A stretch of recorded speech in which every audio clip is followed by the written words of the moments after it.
สองคู่เคียงกันคู่หนึ่งนั้นเป็นรองเท้าเธอพี่จำได้ดีอีกคู่หนึ่งไม่เคยเห็นเลยก่อนนี้แปลกใจอะไรกันนี้หน้าห้องน้องมี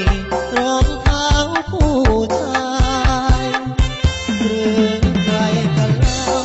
ลืมรองเท้าไว้หน้าห้องเธอ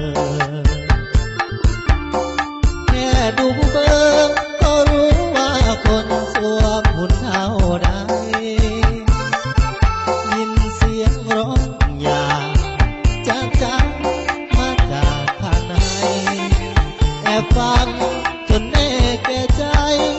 น้องมีชายแนบในห้องนอนใจกลอนคุยกันสำราญเต็มทีห้องเช่าห้องนี้พี่จ่ายเงินค่าเช่าเดือนก่อนพี่เป็นคนเช่าแต่เขาเป็นผู้มานอนปิดประตูลงก่อนเขาคงนอนทักรอยพี่ชายต้องลาเช่าไม่อยากเข้าความทางสวรรค์ช่างแสบสันแต่น้องดวงแดงคนล้านใจแก่เงินกลองเจ้าห้องให้น้องรองชายเจ้าของรองเท้าเป็นใคร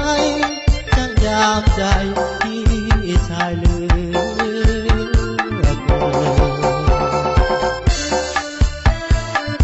นพิเศษที่เป็นทางการเสียงแนบบาเลเดอร์เกิร์ลซีคิงพี่น้องเอ๋ยเนาะ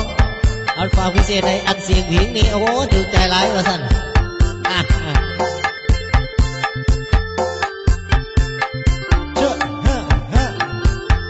เอาแอลอ่อนๆพี่น้องคอยแอลอ่อนๆ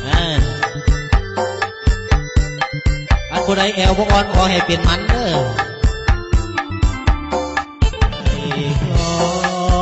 คุยกันสำราญเต็มทีห้องเช่าห้องนี้พี่จ่ายเงินค่าเช่าเดือนก่อน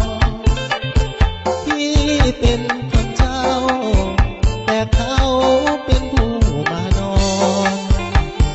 ปิดประตูลงก่อนเขาคงนอนทักรอยพี่ชายต้องลาเช่าไม่อยากเข้าความทางสวรรค์ช่างแสบสันแต่น้องดวงแดงคนล้านใจแก่เงินกลองเจ้าห้องให้น้องรองชายเจ้าของรองเท้าเป็นใครช่างยามใจพี่ชายเหลือเกินพิเศษที่เป็นทางการเสียงแนบบาเลเดอร์เกิร์ลซีคิงพี่น้องเอ๋ยเนาะ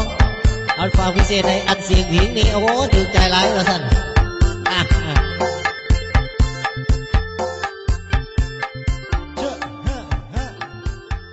เอาแอลอ่อนๆพี่น้องคอยแอลอ่อนๆ